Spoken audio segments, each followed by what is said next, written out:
And it would be part of developing a free and democratic society of real participation. But of course that runs counter to elite interests. It's worth remembering that the United States was not founded to be a democratic society, and elites do not want it to be a democratic society. It's supposed to be what political scientists sometimes call a polyarchy, a system basically of elite decision and public ratification. And if you had the kind of educational system that Dewey spent his life committed to, you wouldn't be able to sustain that. People would become active, involved, engaged, and would try to create a truly functioning democratic society, which would, as Dewey also pointed out, require industrial democracy. That means democratizing production, commerce, and so on, which means eliminating the whole structure of capitalist hierarchy. That was Noam Chomsky speaking on John Dewey, democracy and education. I wanted to do this video because I had the opportunity a couple days ago to teach John Dewey's Creative Democracy. It is a short speech that he gives in 1939 on the occasion of his 80th birthday. And the year is quite interesting because we're both on the back end of the Great Depression, but on the front end of World War II, right? So Dewey's an interesting figure because he's one of the few Americans that lives from before the Civil War until the height of the Cold War. So just in terms of personal experience, if one can sit down and contemplate how much technological development, how much destruction, how much life he lived, it's quite impressive. And that's reflected in his writings. He wrote close to 40 books and published close to 800 articles. But the point here is not to talk about Dewey's biography, interesting though it may be, but to talk about something else, to talk about his understanding of democracy. Because Dewey, as Chomsky mentions in another portion of the interview clip that I used, Dewey is someone that's very mainstream in the American psyche and philosophy specifically. Although pragmatism has kind of gone out of fashion, when it was in fashion, Dewey was along with James, one of the main philosophers. And he's almost unanimously known as the most well-known philosopher in the U.S., almost like the American equivalent of Bertrand Russell. But one of the things that's often left out in discourse on Dewey is his political views and the way he thought about democracy. He was effectively a socialist, right? He was not fond of any labels. He sometimes called it radical liberalism, sometimes called it democratic socialism, sometimes called it socialism. But if you analyze what his political views were, they're two steps to the left of, Bernie Sanders today, which is effectively, in terms of mainstream politics, as left as you can get in the U.S.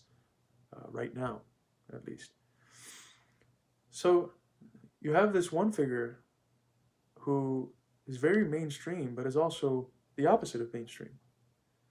He's very critical of the mainstream. And in the speech that he gives on the occasion of his 80th birthday that I had the opportunity to teach, you get to see that because he analyzes the concept of democracy directly. And he's going to be very critical about the general way we think about democracy and propose an alternative way of thinking about democracy that effectively could only exist under a socialist society. Now, of course, I'm guessing that most people watching this are Marxists. We have our own critique of the state, which in my opinion is the most concrete and accurate one. We understand that the state and the civil and political institutions in society are reflections of the economic ruling interest in a given historical epoch, in a given historical place. We understand that quite well, and it's something that can be proven historically. We can look back and look at, well, what was the dominant class in this epoch?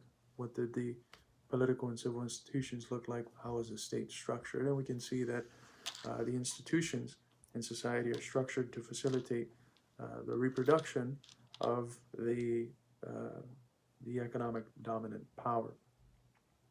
However, I find it quite interesting to provide critiques of the existing order with critics who are not known as critics, with people like John Dewey, who, I mean, he has the literal title. In some places he's known as the 20th century philosopher of American democracy, or America's 20th century philosopher of democracy. Someone who's very critical of how we think about democracy and who proposes alternatives to thinking about democracy that would effectively mean a socialist society. He's still very mainstream for some reason.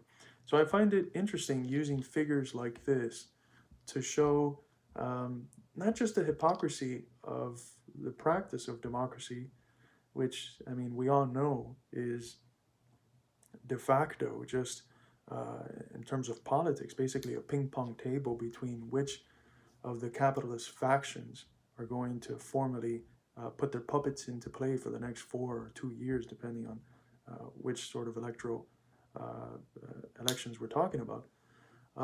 But he criticizes the way we think about democracy itself, not just the hypocrisy of its practice. He criticizes the hypocrisy of the practice too, but in the essay, in the speech that I covered, he criticizes the way we think about democracy, and I think that's a good starting point.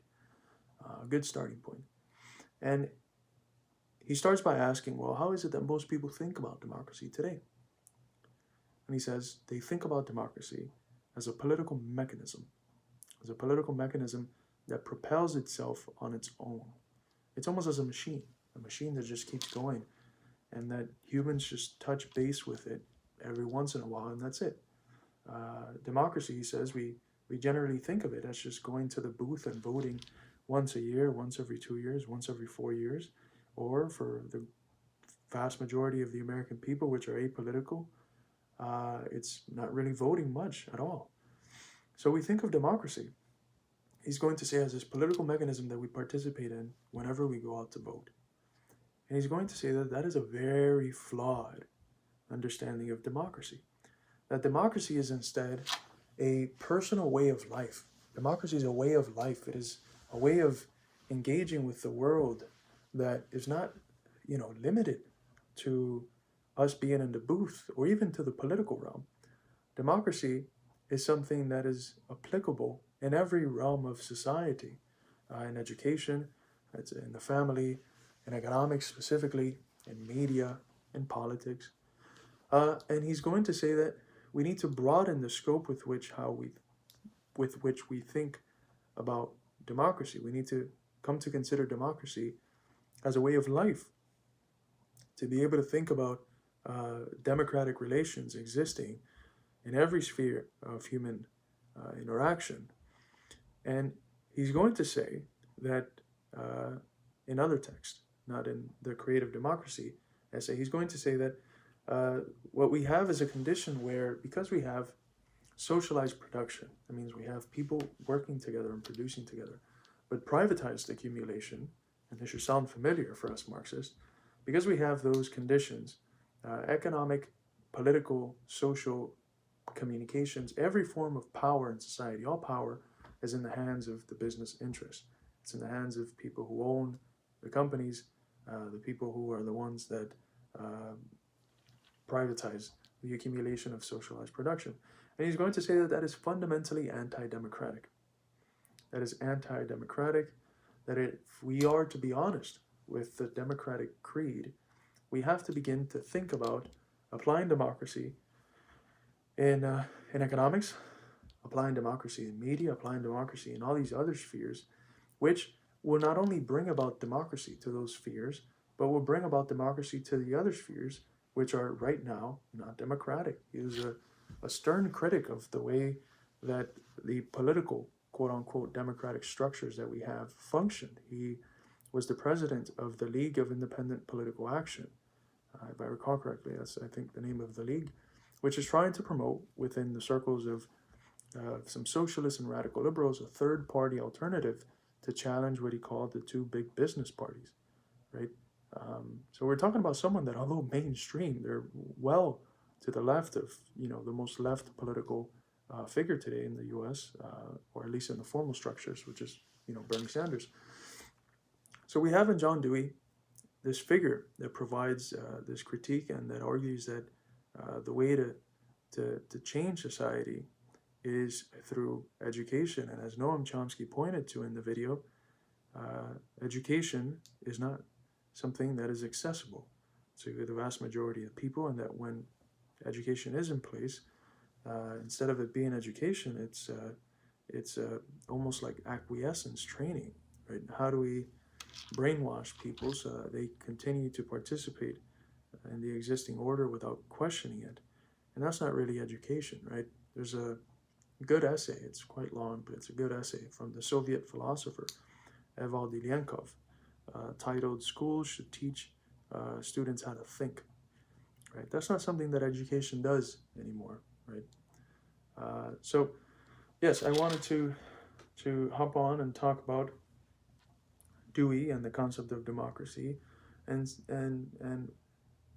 perhaps say that when we engage with people to talk to them about socialism, sometimes it's valuable to bring up the socialist conversation in the same language game as them, right? So this analytic philosopher Wittgenstein had a notion of language games, that language is always embedded in a form of life. And Dewey helps us talk about socialism, democratizing other spheres of society, of talking about the tyranny of capital. He helps us do that within a language game that is understandable to the vast majority of American people. And that doesn't mean like we have to go around preaching Dewey or anything, but that in certain contexts is helpful. And I found that to be the case in my classroom. So Dewey doesn't just want to expand democracy to other spheres, but to realize that when you do that, the few spheres in which we have somewhat of a democratic structure, they are enriched. And by expanding democracy into the industrial realm, you create the conditions so that, as Chomsky referenced, politics stops being the shadow cast on society by big business. So thank you. I hope you enjoyed this unorthodox video. And